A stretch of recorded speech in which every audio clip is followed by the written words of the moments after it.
Lors d'une conférence de presse, le président du mouvement du renouveau camerounais a condamné les échecs du gouvernement après la tragédie de Mankolo qui a fait 27 morts. Maurice Kamuto estime que les mesures prises par Paul B étaient insuffisantes. Désolé de vous interrompre, ce rapport peut contenir des commentaires soumis au choix de l'auteur. S'il vous plaît, si vous êtes nouveau sur cette chaîne, veuillez vous abonner et activer la cloche de notification.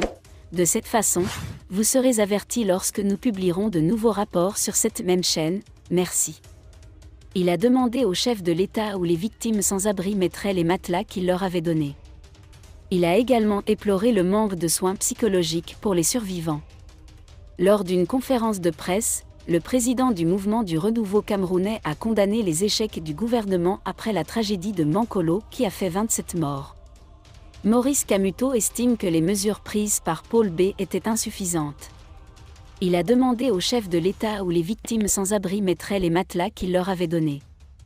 Il a également éploré le manque de soins psychologiques pour les survivants.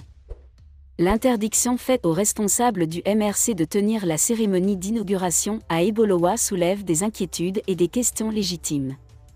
L'impact de ces actions sur la démocratie et les droits civiques au Cameroun ne peut être ignoré. Lorsque nous parlons de « coup d'État institutionnel », nous parlons d'actions visant à entraver le fonctionnement de la démocratie par des pratiques telles que la suppression des droits civils des partis d'opposition, des élections truquées ou encore le rejet de systèmes électoraux crédibles. Ces actions entravent le processus de démocratisation et la possibilité d'un remplacement démocratique. L'espace démocratique doit être maintenu et la liberté d'expression, le droit de manifestation et la participation politique et partis d'opposition doivent être respectés dans tout le pays. Les restrictions discriminatoires fondées sur la région sont incompatibles avec l'esprit de démocratie. Il convient toutefois de souligner qu'exprimer ces préoccupations ne constitue pas un appel au coup d'État. En tant que démocrate, il est normal de critiquer les pratiques antidémocratiques sans approuver les solutions antidémocratiques. La démocratie repose sur le respect des droits civiques et un processus électoral transparent. Arlette Framboise Doumbé-Digne revient sur cette question dans un récent communiqué. Interdire aux responsables du MRC de tenir la cérémonie d'inauguration à Ebolowa équivaut à un coup d'État. Et puis on nous a dit qu'on n'entendrait plus jamais parler du coup d'État camerounais ? Cela signifie-t-il qu'un coup d'État vaut mieux que des mots ? Mais quelle communication incohérente ! Voici ce que le président du Libéria avait à dire à propos de la CEDEAO. La CEDEAO est sur le point d'intervenir au Niger après qu'un coup d'État ait renversé le président Bazouma. Nous ne pouvons pas condamner les coups d'État militaires sans condamner ceux qui réalisent des coups d'État institutionnels. Quels sont ces bouleversements institutionnels ? Il s'agit notamment de la fraude électorale, de l'atteinte au processus de démocratisation, de l'exercice des libertés et de la répression de l'opposition par divers moyens, notamment le recours au pouvoir exécutif pour interdire des cérémonies, nommer de nouveaux dirigeants de partis politiques et d'autres questions banales. Tout cela vise clairement à empêcher la possibilité d'un remplacement démocratique.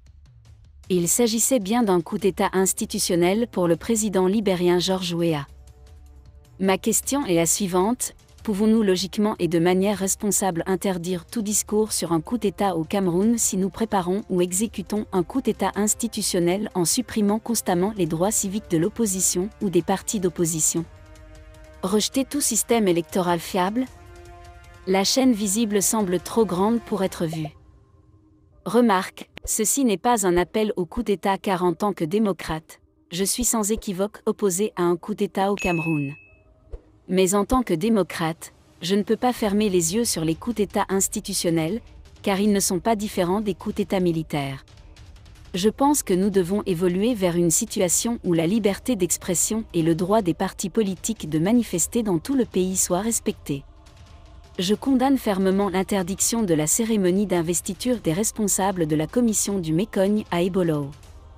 Ebolowa fait partie du Cameroun et donc pas un pays étranger fermé à certains. Il est inacceptable que la région du Sud soit quasiment fermée aux partis d'opposition, alors que le Parti communiste du Népal organise des manifestations dans toutes les régions du Cameroun. Ce type de discrimination est incompatible avec l'esprit de la démocratie. Nous condamnons cela d'autant plus fermement que les raisons invoquées par l'administration pour interdire au MRC d'organiser des cérémonies sont absolument tirées par les cheveux. Merci d'être resté avec nous jusqu'à ce point, comme toujours pour promouvoir la liberté d'expression. Laissez vos opinions à ce reportage dans la section commentaires ci-dessous. Si vous avez aimé cette vidéo, merci de liker, partager, commenter et surtout vous abonner à la chaîne. Et on se retrouve très vite pour une prochaine vidéo.